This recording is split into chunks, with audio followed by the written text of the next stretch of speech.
Hey family, welcome back to my channel. ఇట్లా మీ honey కిన్ను ఎలా ఉన్నారు? మేమైతే సూపర్గా ఉన్నాము. సో ఈరోజు వీడియో ఏంటి అంటే, ఇంట్లోనే ఈజీగా డ్రై ఫ్రూట్ లడ్డు అయితే ప్రిపేర్ చేసుకోండి. సో దాని ప్రాసెస్ ఏంటో పూర్తిగా తెలుసుకోవాలనుకుంటే స్కిప్ చేయకుండా వీడియో అయితే చూసేసేయండి. సో ఫస్ట్లీ మీకు దొరికిన ఎవ్రీ డ్రై ఫ్రూట్ అయితే మీరు తీసేసుకోండి. దాన్ని చిన్న చిన్న పీసెస్ లాగా అయితే కట్ చేసేసుకోండి. నేనైతే వాటర్ మిలన్ సీడ్స్, కాజు, బాదాం, డేట్స్ ఇవైతే తీసుకున్నాను గైస్. సో నేనైతే చిన్న చిన్న పీసెస్ లాగా అయితే కట్ చేసి పెట్టేసుకున్నాను.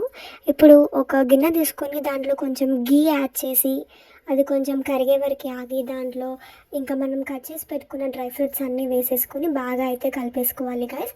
లో ఫ్లేమ్లోనే పెట్టి కలిపేసుకోండి. సో దట్ మనకి అవి డ్రై ఫ్రూట్స్ మంచిగా ఫ్రై అయినాక మనమైతే ఒక గిన్నెలోకి అయితే తీసేసుకోవాలి.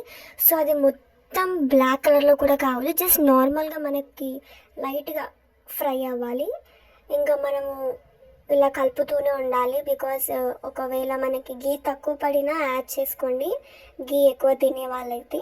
సో ఇలా కొంచెం నార్మల్ కలర్ అయ్యాక మనమైతే ఒక ప్లేట్లోకి అయితే తీసేసుకోవాలి. చూస్తున్నారు కదా, ఇంకొక ప్లేట్లోకి తీసేసుకొని ఇప్పుడు నేనైతే డేట్స్ని మొత్తము దాంట్లో ఉన్న సీడ్స్ అన్ని తీసేసి మిక్సీ అయితే పట్టేసినాను. మొత్తం పేస్ట్ లాగా అయితే చేసేసుకున్నాను. అండ్ నేను ఇందాక మనం మిక్స్ చేసి పెట్టుకున్న వేయించి పెట్టుకున్న డ్రై ఫ్రూట్స్ ఉన్నాయి కదా, ఫ్రై డ్రై ఫ్రూట్స్. సో వాటిని నేనైతే మిక్సీ అయితే చేసుకున్నాను. బట్ మీరు మిక్సీ కొంచెం బరకుగా అయితే చేసుకోండి, ఎక్కువ బరకుగా కాకుండా. నాకైతే అది కొంచెం మెత్తగా అయితే అయిపోయింది. సో మీరు కొంచెం బరకుగా అయితే చేసుకోండి. సో దట్ మనం తినేటప్పుడు మనకి ఆ డ్రై ఫ్రూట్స్ అంటే మనకి టేస్ట్ వస్తుంటాయి, తగులుతుంటాయి నోటికి.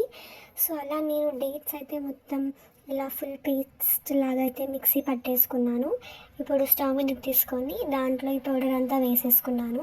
ఇప్పుడు దీన్ని మొత్తం బాగా అయితే మిక్స్ చేసేసుకోవాలి గాయస్. ఇంతే ప్రాసెస్, బాగా మిక్స్ చేసేసుకోవాలి మనం. అది కొంచెం టైం టేకింగ్ ప్రాసెస్, బట్ ఓపికతో చేసుకుంటే మాత్రం అంతకంటే మించిందే లేదు. సో మీరు తప్పకుండా ఈ డ్రై ఫ్రూట్ లడ్డూని అయితే మీరు ట్రై చేయండి.